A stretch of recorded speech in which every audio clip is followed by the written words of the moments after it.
আমি শুধু ঘটনাগুলো বলবো, সময় নেই, তাই জন্য রাজভবন আজকে অসুরক্ষিত। রাজ্যপালের এগেনস্টে মলেস্টেশনে মামলা দেওয়া হচ্ছে, আর পশ্চিমবাংলা সরকার রোজ খুন করে যাচ্ছে। আর আমরা শুধু বলে যাচ্ছি যে এবার আমরা ছাড়বো না, এবার আমরা ছাড়বো না, এবার আমরা দেখে নেব। এটা কতদিন হবে এই প্রশ্ন আমি সারা ভারতবর্ষে যারা বিজেপি করেন সবার কাছে রাখছি, আমাদের নেতৃত্বদের কাছে রাখছি, কতদিন এটা চলবে। আজকে রাজভবন রাজ্যপাল মহাশয় সেদিন দরকার ছিল না, যখন শুভেন্দুবাবু যখন যে ঘর ছাড়া মানুষগুলোকে নিয়ে যাচ্ছিলেন উনি নেমে চলে আসতেন, এখানে গেটে কথা বলতেন। আমরা তো দেখেছিলাম যখন ধনকর সাহেব ছিলেন রাজ্যপাল, তখন উনি রোডে নেমে এসে মানুষ যে অত্যাচারিত মানুষের কথা শুনছেন। আজকে রাজ্যপাল সেই মন্ত্রীকে সাসপেন্ড করবেন না, যে মন্ত্রী বলছে সরাসরি দাওয়াতে ইসলাম দিচ্ছেন, হিন্দুদেরকে বলছেন একজন হিন্দু যদি একটা লোককে আমরা ইসলাম ধর্মে নিয়ে আসতে পারি সেটা আমাদের সৌভাগ্য।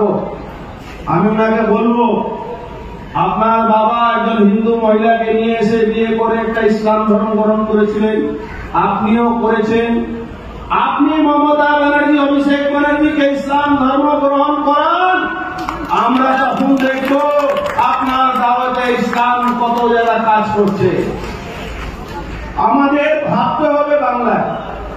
বাংলায় একটা অদ্ভুত পরিস্থিতি, 30% ভোট নিয়ে সবসময় 30% ভোট নিয়ে মমতা ব্যানার্জি ভাবছেন আমাকে কে সরাবে। এই জন্য ডোন্ট কেয়ার, এই যে মহিলাদের উপরে অত্যাচার, মাদের উপরে অত্যাচার, রেপ, বলাৎকার, লুট, মার্ডার, পুলিশ ছেড়ে দিন, পুলিশ তো মানে চটি চাটা বলাটা এখন অপরাধ আছে আমাদের, চটি চাটাও বলতে হবে না, এটা লাখর একটা পুলিশ ডিপার্টমেন্ট যে দিয়ে পাচ্ছে না তাও তাদের চামচাগিরি করছে।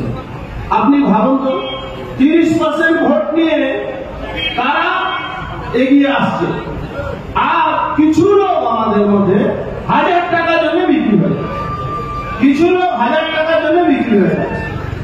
আপনি বলুন তো, আমাদের আপনি একজন যারা মুসলমান, যে মুসলমান বন্ধুরা একজন সাইকেলে পাঞ্চার যে বানায়, আর যে প্রফেসর আছে সেও তার ধর্মের বিরুদ্ধে একটা কথা শুনতে চায় না। কিন্তু আমাদের লজ্জা হয়, আমরা হিন্দু, আমরা রোজ আমাদের ধর্মের অপমান করা হচ্ছে, আর আমরা 1000 টাকা দিয়ে বিক্রি হয়ে যাচ্ছি, আর তারপরে আমরা বলছি আমরা হিন্দুদেরকে রক্ষা করবো।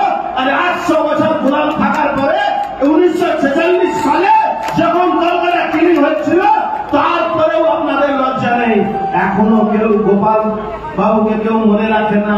মনে রাখে কাকে? মনে রাখে এই যারা অত্যাচার করেছিল, মনে রাখে তাকে এই যে ববি বাবুরা যারা এই ফুটপাতে হিন্দুদেরকে তাড়িয়ে দিচ্ছে। মমতা ব্যানার্জি দেখাচ্ছে কি বিহারিরা এসে এখানে ফুটপাত দখল করেছে, বিহারিদেরকে নাম করে বাঙালি হিন্দুদেরকে তাড়াবার ধান্দা আছে। তৈরি থাকুন, যদি 2026-এ মমতা ব্যানার্জিকে না সরান তাহলে বাংলায় একটা আলাদা বাংলাদেশ হবে। আর বসে বসে আপনারা শুধু বলবেন আমরা আসবো, মমতা ব্যানার্জি যাবে। আরে মমতা ব্যানার্জিকে যাওয়ার জন্য এই শুধু আন্দোলন করলে হবে না, গণ আন্দোলন প্রতিষ্ঠিত করতে হবে। যে গণ আন্দোলন নন্দীগ্রামের সময় শুভেন্দু অধিকারী প্রতিষ্ঠিত করেছিলেন, তাকে সামনে রেখে গণ আন্দোলন করতে হবে। এই আন্দোলনের জন্য প্রত্যেকটা বাড়ি থেকে, আরে আপনি মহেশ্বরী ভবনে থাকুন বা যেই ভবনে থাকুন, একজন করে বাড়ি ছেলেদেরকে দিন বিজেপি জমিয়ে দিন বাংলার হিন্দুকে বাঁচানোর জন্য। আরে শুধু ঝান্ডা নিয়ে আন্দোলন করলে বাংলা হিন্দু বাঁচবে না। বাংলার হিন্দুকে বাঁচাতে গেলে প্রত্যেকটা বাড়ি থেকে, যেরকম যখন দেশ গোলাম ছিল প্রত্যেকটা বাড়ি থেকে স্বাধীনতার জন্য প্রত্যেকটা বাড়ি থেকে একটা পরিবারের লোকেরা লড়াইতে নেমেছিল। আজকে আপনি নামবেন না?